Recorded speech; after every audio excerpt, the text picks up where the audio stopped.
Hello and welcome to the Church of St. Martin in the Fields, Philadelphia, for the fourth episode in our Lenten hymn sing series. In this week's episode, we welcome Natalee Hill, our Associate for Communications and Administration, who will discuss one of her favourite Lenten hymns. We have really enjoyed reading your reflections and reactions on the hymns presented so far, and we hope you will continue to join us each Friday through Lent, as well as joining us for a special bonus episode on Easter Day. Please do share these videos far and wide and engage with us through the comments section and on our social media pages. If you missed the first 3 episodes, please do visit our YouTube page where you can access all videos in the series. This week, we mark 1 year since our lives changed in early 2020. As we pause, learn, and reflect on our hymns, their scripture, and their histories, let us also remember the loss and the sadness we've experienced, but also the progress and challenges overcome in the last 12 months. We will sing again, and how wonderful that first note will be. When Tyrone asked me which of the Lenten hymns he'd selected I most appreciated, I had 2 that I liked best. Barb Ballinger got my first choice, but I do also really appreciate When I Survey the Wondrous Cross. I think how it speaks to me most, while I love the music, is in the text, the poetry of the hymn. I'm fairly well known as a bit of a perfectionist around the office and elsewhere in my life. So the hymn's text about leaving behind the vanity of perfectionism, of always trying to do things right, and instead looking to the cross and realizing that all that we do is only through God and not by our own human efforts. I find the text humbling and a good reminder for me on a regular basis.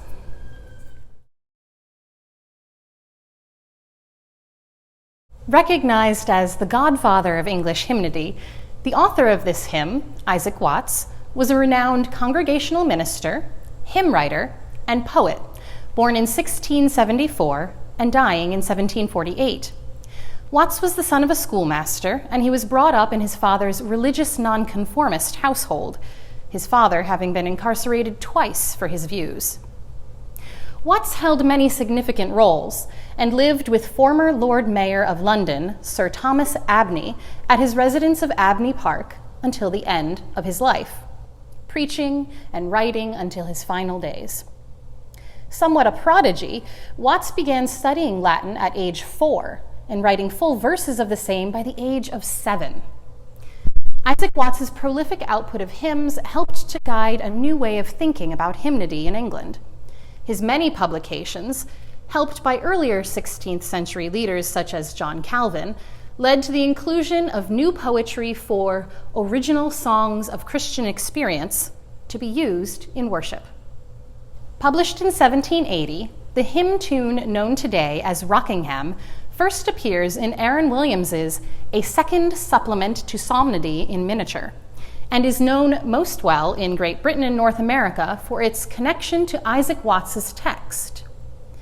18th century musician Edward Miller began his early adult life as an apprentice to his brick road laying father. Thankfully for the rich history of hymnody, Miller ran away to the town of Lynn in southeast England and studied music with Charles Burney, a respected music historian. Despite their unorthodox arrivals into church music, their mix of words and music allow us to now sing When I Survey the Wondrous Cross.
The author of this hymn, poet and scholar John Dunn, is known as one of the leading figures in metaphysical poetry, as well as for his contributions to theological writing.